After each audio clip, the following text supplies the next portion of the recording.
चौदह सितंबर को गैंगरेप की शिकार हुई दलित लड़की के मां बाप को उसका चेहरा देखना भी मैसर ना हो सका। पुलिस मंगलवार रात 12:50 पर उसके पैतृक गांव पहुंची, लेकिन घर वालों को लाश नहीं सौंपी।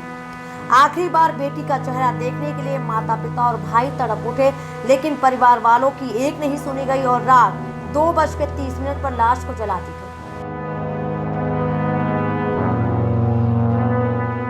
पुलिस पर आरोपी के अंतिम संस्कार के दौरान पीड़ित परिवार के एक भी सदस्य को मौजूद नहीं रहने दिया गया, बल्कि पुलिस ने खुद ही लाश को जला दिया।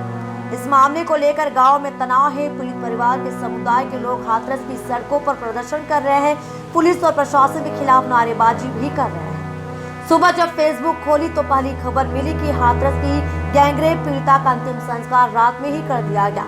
चुपके से किए गए इस अंतिम संस्कार के फैसले में घर और परिवार के लोग सम्मिलित नहीं थे। रात में ही शव अस्पताल से निकालकर बिना घर परिवार की अनुमति और सहमति के शव का अंतिम संस्कार कर दिया।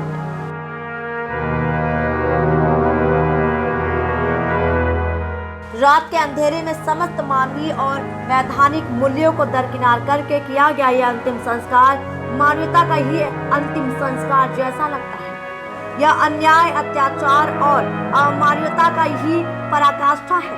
पीड़िता के माँ बाप, घर परिवार के लोग रोते कलपते रहे, लेकिन पुलिस ने खुद ही अंतिम संस्कार कर दिया। पीड़िता को न्याय मिलेगा या नहीं यह तो भविष्य के गर्व पर निर्भर है, पर उसे अंतिम संस्कार भी सम्मानजनक और न्यायपूर्ण तरीके से नहीं मिल सका। यह कृत्य बेहद निर्मम और समस्त विधि विधानों के प्रतिकूल है।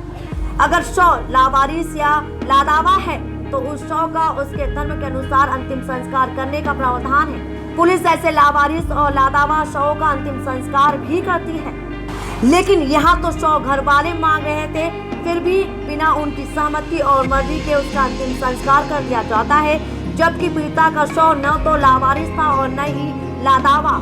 कभी कभी किसी घटना का जिसका व्यापक प्रभाव शांति व्यवस्था पर पड़ सकता है और कानून व्यवस्था की स्थिति उत्पन्न हो सकती है, तो ऐसे शव के अंतिम संस्कार चुपके से पुलिस द्वारा कर दिए जाते हैं। लेकिन ऐसे समय भी अगर शव लावारिस और लादावा नहीं तो घर परिवार को विश्वास में लेकर ही उनका अंतिम संस्कार होता है। गैंगरेप की इस हृदय विदारक घटना से लोगों में बहुत आक्रोश है और इसकी व्यापक प्रतिक्रिया भी हो रही है। अब जब इस प्रकार रात के अंधेरे में चुपके से अंतिम संस्कार कर दिया गया तो इससे यह आक्रोश और भड़केगा।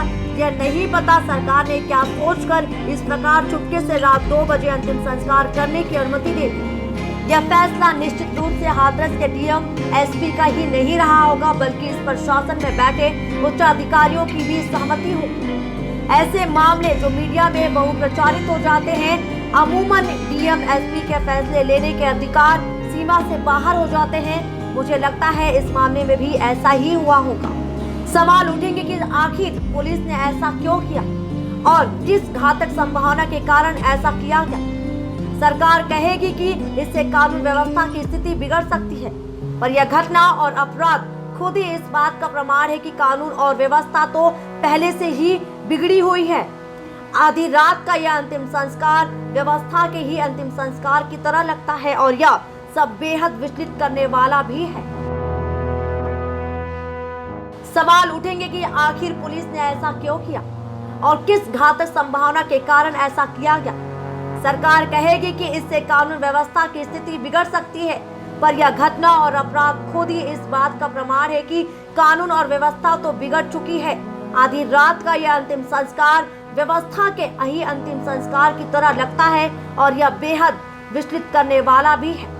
अगर आपको हमारी न्यूज अच्छी लगे तो वीडियो को लाइक करें, चैनल को सब्सक्राइब करें और बेल आइकॉन दबाना बिल्कुल भी ना भूलें, जिससे कि आपको देश और दुनिया की सारी खबर मिलती रहे।